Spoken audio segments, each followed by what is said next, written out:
Salut, ça va? C'est moi, Angie. Tu es sur mon blog et là, c'est ma cuisine. Comme tu le sais, j'ai décidé d'apprendre à cuisiner. Je le fais pour moi, pour Violetta, ma nièce préférée, et son papa, Herman. Mais chut, ne dis rien. Je cuisine aussi pour les élèves du studio où j'enseigne le chant. Aujourd'hui, j'ai envie de cuisiner quelque chose de spécial. C'est une recette délicieuse, très savoureuse et appréciée de tout le monde. C'est la pizza, j'imagine que tu connais, non? Tu connais, hein? Heureusement, Olga m'a prêté son livre de cuisine. Il contient un tas de délicieuses recettes et de précieux conseils pour m'aider à les réaliser. Si je veux préparer cette recette, c'est parce que je sais que ma nièce Violetta raffole des pizzas. Je me souviens qu'un jour, elle avait essayé d'en préparer une chez elle avec son ami Diego. T'es prête? Oui. Parfait. Fais bien attention. Oui. D'abord, tu fais une petite montagne. Voilà. Et puis, tu fais un trou dedans. Tu vois? Oui. Et? Quoi? Comment ça? Et ça ne te fait pas penser à quelque chose? Si, à un volcan. C'est exactement ça, à un volcan. Et c'est bien, C'est moi Violetta. ou tu me traites comme une gamine de Non, 2 ans? non, je me le permettrai pas, je t'aime trop. Bon, il faut verser l'eau dans le trou du volcan. Là. Voilà. Maintenant, il faut mélanger tout ça. C'est moi, laisse-moi faire. Tu veux? Oui. Tu crois vraiment que tu vas y arriver? Aide-moi. D'accord. Cuisiner, c'est plus amusant quand on est plusieurs, mais comme je suis toute seule, on n'a qu'à dire qu'on cuisine tous les deux. Pour notre pizza, il nous faut de l'eau. Je vais commencer. Il faut déjà que j'aille chercher un saladier. Je prends le plus grand que je trouve. Regarde. Et je vais commencer par verser la farine. On va sûrement se salir un peu, je te préviens. Premièrement, je dois faire comme une sorte de petit puits au milieu. Et maintenant, je vais me servir de mon verre d'eau pour délayer une petite quantité de levure de bière. Je vais prendre une cuillère et une fourchette. Et voilà. Elles avaient disparu, je les ai retrouvées. Et je vais mettre un petit morceau de levure dans mon verre d'eau. Et du sucre. Hein, du sucre? Oh, j'avais jamais entendu dire que pour faire de la pâte à pizza, il fallait du sucre. Ça doit être une erreur. Je vais appeler Olga, elle est toujours de bons conseils. Angie, ça va? Bonjour Olga, tu es à la salle de sport? Oui, je suis à la salle de sport. Je me suis mise à la course. Je te félicite. Mais écoute, j'ai une petite question au sujet de ta recette de pizza. Est-ce qu'il faut vraiment mettre du sucre dans la pâte? Ah, je comprends que ça puisse sembler étrange. Mais pour la pâte d'une bonne pizza, le secret c'est d'ajouter un petit peu de sucre dans la levure. Et de cette façon, tu obtiendras une pâte incroyablement savoureuse et moelleuse.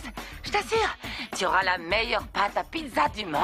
Et moi qui pensais que c'était une erreur. Non, ce n'est pas une erreur, c'est très sérieux. Avec la levure de ta pâte à pizza, Oui. mets un petit peu de sucre. Tu Parfait. m'en diras des nouvelles. Merci, c'est gentil Olga. Tu peux continuer à courir. Non, non. Je vais m'accorder 5 petites minutes de pause. Je continuerai après. 5 petites minutes, pas une de plus. Bon, je te laisse. Attention Olga, attention, aïe. Olga.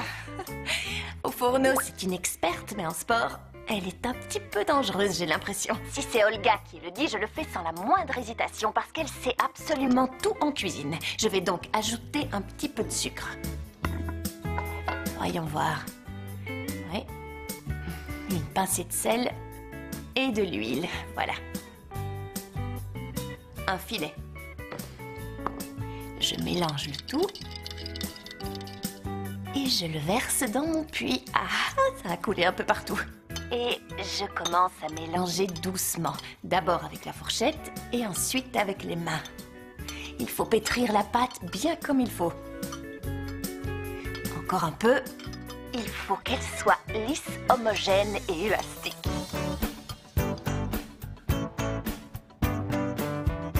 Je dois ensuite former une boule et la laisser reposer dans un grand récipient parce que la pâte va doubler de volume.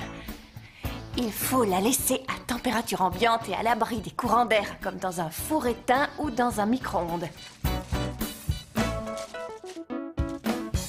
Je vais la laisser reposer dans le four éteint pendant environ 1h30 ou jusqu'à ce qu'elle ait doublé de volume. Voilà, je vais en profiter pour allumer le four. Je l'ai réglé sur 250 degrés. Il doit être bien chaud. Si tu es trop jeune, demande à un adulte. Ne le fais pas tout seul. J'ai réussi. J'ai obtenu une pâte bien onctueuse. Elle a parfaitement levé.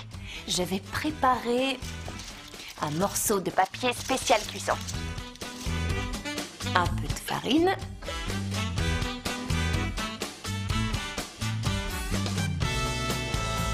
Et avec un rouleau à pâtisserie, j'étale bien la pâte à pizza.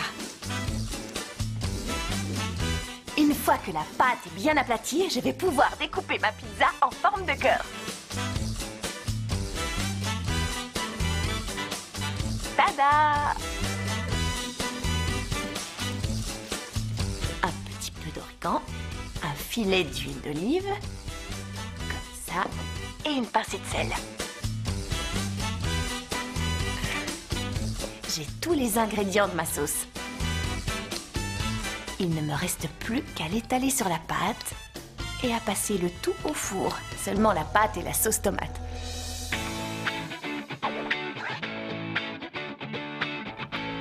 Comme ceci. Je vais mettre mon cœur au four et laisser cuire environ 8 minutes.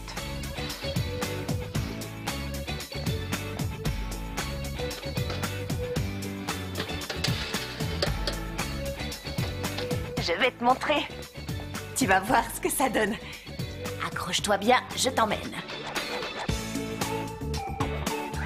J'entrouvre pour prendre une photo.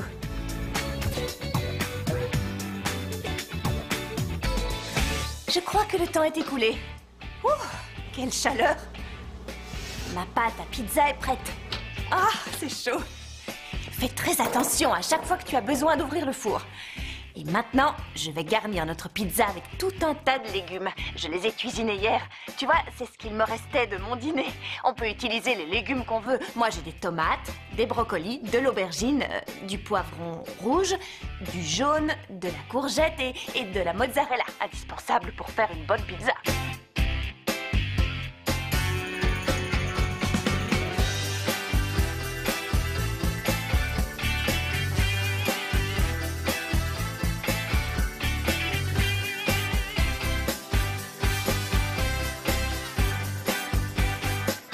Comme indiqué dans le livre d'Olga, remettre au four une dizaine de minutes. Allez.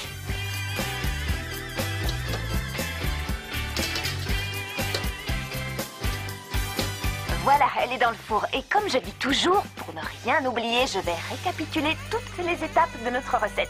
Faire un tas de farine et creuser un petit puits à l'intérieur. Dans un verre, mettre de l'eau tiède, la levure de bière, le sucre, comme expliqué par Olga, un filet d'huile et une pincée de sel. Incorporer ce mélange à la farine. Pétrir jusqu'à obtention d'une pâte lisse et homogène. Laisser reposer. Une fois qu'elle a doublé de volume, étaler la pâte à pizza et la découper en forme de cœur. Recouvrir de sauce tomate, composée de tomates, d'huile, de sel et d'origan, et faire cuire 8 à 10 minutes. Garnir la pizza avec la mozzarella et les légumes en dessinant un arc-en-ciel et faire cuire à 250 degrés pendant encore 8 à 10 minutes. Je suis impatiente de sortir notre pizza du four. Oh, ça sent déjà terriblement bon dans la cuisine. Ça sent bon et il ne fait pas froid. Bien sûr, en faisant très attention, je sors la pizza du four. Je fais très attention. Ah, c'est brûlant, je me brûle. Et voilà. Il faut que tu vois ce que ça donne, c'est incroyable.